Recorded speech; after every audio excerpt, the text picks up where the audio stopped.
নমস্কাৰ শ্ৰদ্ধাৰ শিক্ষাগুৰুসকল টেট শিক্ষকৰ চাকৰি নিয়মীকৰণক লৈ বিশেষকৈ মাননীয় মুখ্যমন্ত্ৰীগৰাকীলৈ স্মাৰক পত্ৰ প্ৰদান কৰা হয় বিনা চৰ্তে চাকৰি নিয়মীকৰণৰ দাবী মুখ্যমন্ত্ৰীলৈ প্ৰতিখন জিলাৰ টেট শিক্ষকৰ স্মাৰক পত্ৰ প্ৰেৰণ গুণোৎসৱত একেৰাহে দুবাৰ A+ বা বিদ্যালয়ৰ ঠিকাভিত্তিক আৰু ষ্টেটপুল শিক্ষকৰ চাকৰি নিয়মীয়া কৰাৰ চৰকাৰী সিদ্ধান্তৰ বিৰুদ্ধে তীব্ৰ অসন্তুষ্টি প্ৰকাশ কৰিছে ৰাজ্যৰ কৰ্মৰত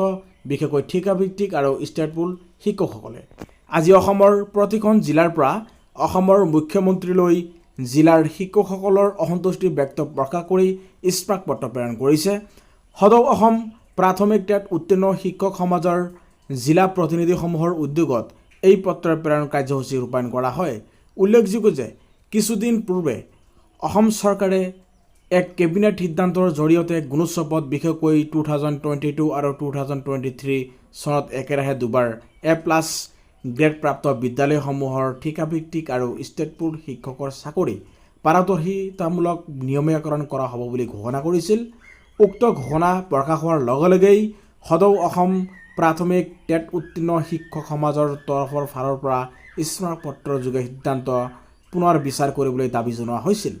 কিন্তু পৰৱৰ্তী সময়ত গুণোৎসৱৰ ফলাফল ঘোষণা হোৱাৰ পিছত যোৱা 11 মেত সমগ্ৰ শিক্ষা অসমৰ সঞ্চালকৰ দ্বাৰাই স্বাক্ষৰিত এখন পত্ৰৰ জৰিয়তে গুণোৎসৱত A+ গ্ৰেড প্ৰাপ্ত বিদ্যালয়ৰ ঠিকাভিত্তিক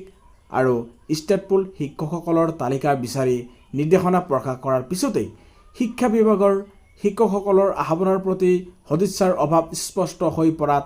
সমগ্ৰ অসমৰ শিক্ষকসকলৰ মাজত তীব্ৰ অসন্তুষ্টি বিৰাজ কৰে যাৰ ফলশ্ৰুতিত আজি প্ৰতিখন জিলাৰ প্ৰতিজন শিক্ষকৰ হৈ সদৌ অসম প্ৰাথমিক টেট উত্তীৰ্ণ শিক্ষক সমাজৰ প্ৰতিখন জিলা সমিতিয়ে মুখ্যমন্ত্ৰীৰ বিষয়টোত হস্তক্ষেপ বিচাৰি পত্ৰ প্ৰেৰণ কৰিছে ইফালে কাকতলৈ প্ৰেৰণ কৰা এটা বিকৃতিযোগে প্ৰাথমিক টেট উত্তীৰ্ণ শিক্ষক সমাজৰ সভাপতি তলিকো ডেকাই কয় যে শিক্ষকসকলক সুস্থ মানসিকতাৰে বিদ্যালয়ত পাঠদান কৰাৰ এক মুক্ত পৰিৱেশ প্ৰদান কৰাৰ পৰিৱৰ্তে সময়ে সময়ে প্ৰকাশিত চৰকাৰী সিদ্ধান্ত তথা নিৰ্দেশনাৰ এই শিক্ষকসকলৰ ওপৰত চাপ সৃষ্টি কৰি উত্তেজিত কৰি কিয় কৰি আছে সেয়া বোধগম্য হোৱা নাই সদিয়াৰ পৰা ধুবুৰীলৈ চৰে চাপৰিয়ে পাহাৰে ভৈয়ামে অসমৰ প্ৰাথমিক শিক্ষা ব্যৱস্থা উন্নয়নৰ বাবে আহুপুৰুষাৰ্থ কৰি থকা এই শিক্ষকসকলক বাৰে বাৰে ব্যতিব্যস্ত কৰি থকাতকৈ প্ৰাথমিক শিক্ষা বিভাগে শিক্ষকসকলৰ আহ্বানৰ প্ৰতি গুৰুত্ব প্ৰদান কৰি সমস্যা সমাধান সূত্ৰ বিচাৰ কৰিবলৈ কি বাধা আছে সেয়া স্পষ্ট কৰিবলৈ আহ্বান জনাই সমাজৰ কাৰ্যকৰী সভাপতি সন্দীপ দেৱ চৌধুৰীয়ে তদুপৰি শীঘ্ৰে বিভ্ৰান্তিকৰ আৰু বৈষম্যমূলক গুণোৎসৱৰ জৰিয়তে চাকৰি নিয়মীকৰণৰ সিদ্ধান্ত বাতিল কৰি সকলো ঠিকাভিত্তিক আৰু ষ্টেটপুল শিক্ষকৰ চাকৰি বিনা চৰ্তে বেতন সুৰক্ষা সহ মানে তেওঁলোকৰ চেলাৰী যিটো আছে চেলাৰী প্ৰটেকশ্যন সহকাৰে নিয়মীয়া কৰিবলৈ আহ্বান জনাইছে সংগঠনৰ সাধাৰণ সম্পাদক কুলজিৎ ঠাকুৰী আৰু প্ৰাথপ্ৰতিম গগৈয়ে চৰকাৰ তথা বিভাগৰ যথোচিত সঁহাৰি নাপালে তথা সমস্যা সমাধানৰ প্ৰতি সদিচ্ছা প্ৰকাশ নকৰি একপক্ষীয় সিদ্ধান্ত শিক্ষকসকলৰ ওপৰত জাপি দিয়া চেষ্টা পৰিলক্ষিত হ'লে ভৱিষ্যতৰ প্ৰতি শংকিত শিক্ষকসকলে যিকোনো তীব্ৰ গণতান্ত্ৰিক পদক্ষেপ গ্ৰহণ কৰিবলৈ বাধ্য হ'ব আৰু সেই ক্ষেত্ৰত সংগঠন জগৰীয়া নহ'ব বুলিও সমাজে হুংকাৰ দিয়ে বিকৃতিটোত তেওঁলোকে কয় যে ঠিকাভিত্তিক আৰু ষ্টেটপুল শিক্ষকৰ চাকৰি নিয়মীকৰণৰ সমস্যাটো কেৱল আসাম শিক্ষকৰ বাবে সমস্যা নহয় এয়া প্ৰাথমিক শিক্ষা বিভাগ তথা অসমৰ জনজীৱনৰ এক জ্বলন্ত সমস্যা সেয়ে অসম চৰকাৰে সকলো শিক্ষকৰ সমদৃষ্টিৰে বিবেচনা কৰি সকলো শিক্ষককে সমমৰ্যাদা প্ৰদান কৰি ভৱিষ্যত শংকামুক্ত কৰিবলৈ আহ্বান জনাইছে সংগঠনটোৰ কেন্দ্ৰীয় নেতৃত্বই এইফালে চাৰবাদ হ'ল আপোনালোকে নিশ্চয় গম পায় ভেঞ্চাৰ স্কুলৰ ক্ষেত্ৰতো অসম চৰকাৰে বিভিন্ন সমস্যাৰে পৰিপূৰ্ণ কৰি ৰাখিছে আৰু বিশেষকৈ টিউটৰসকলৰ ক্ষেত্ৰতো ধৰ্মৰ ক্ষেত্ৰত তেওঁলোকৰ সমস্যা প্ৰব্লেম ক্ৰিয়েট কৰি থৈ দিছে আৰু এটা পেপাৰত প্ৰকাশ পাইছে এই টেট শিক্ষকসকলৰ পূৰ্বে প্ৰধানমন্ত্ৰীলৈ স্মাৰক পত্ৰ দি নাপালে সঁহাৰি 23,000 ঠিকাভিত্তিক টেট শিক্ষকৰ মুখ্যমন্ত্ৰীলৈ স্মাৰক পত্ৰ প্ৰদান বিশেষকৈ 20,000 শিক্ষকে স্বাক্ষৰ কৰি স্মাৰক পত্ৰ দিয়াৰ পাছতো প্ৰধানমন্ত্ৰী নৰেন্দ্ৰ মোদীয়ে অসমৰ শিক্ষকৰ সমস্যাৰ প্ৰতি নিম্নতম গুৰুত্ব প্ৰদান নকৰাত আজি 27খন জিলাৰ 23,000 ঠিকাভিত্তিক আৰু টেট শিক্ষকসকলে মিলি মুখ্যমন্ত্ৰীলৈ প্ৰেৰণ কৰিছে এক স্মাৰকপত্ৰ। আৰু ৰাজ্য চৰকাৰৰ শিক্ষা বিভাগৰ দায়িত্ব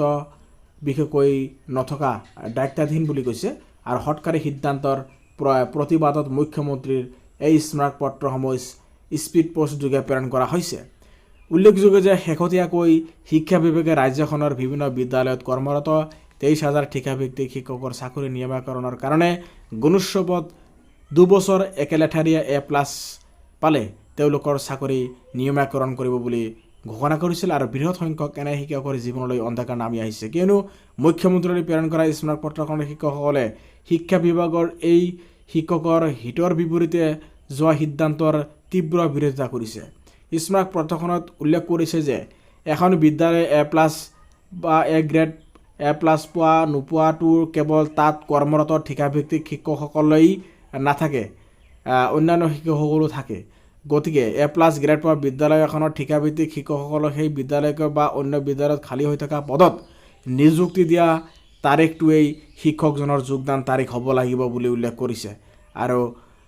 তেওঁলোকে চূড়ান্ত বৈষম্যমূলক আৰু সৎকাৰী আখ্যা দিয়ে শিক্ষকসকলে কয় যে ৰাজ্য চৰকাৰৰ শিক্ষা বিভাগে এক নিৰ্দেশনৰ দ্বাৰাই 11 বছৰীয়া অভিজ্ঞতা সম্পন্ন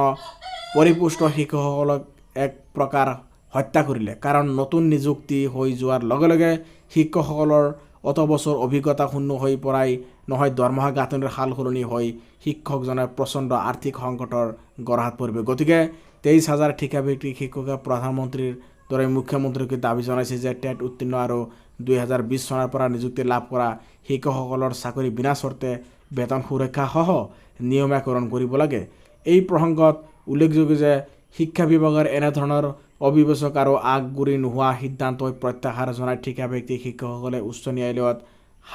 27টাকৈ গোচৰ ৰুজু কৰিছে আৰু ন্যায়ালয়ে 6 জুনত এই গোচৰসমূহ শুনানি দিন ধাৰ্য কৰিছে। আজি 27খন জিলাই প্ৰেৰণ কৰা স্মাৰকপত্ৰসমূহৰ ওপৰত মুখ্যমন্ত্ৰীয়ে গুৰুত্ব দিয়ে নে নিদিয়ে তাৰ ওপৰত ভিত্তি কৰি এইসকল মেধাৱী ঠিকাভিত্তিক শিক্ষকসকলে তেওঁলোকৰ পৰৱৰ্তী কাৰ্যপন্থাৰ নিৰ্ধাৰণ কৰিব বুলি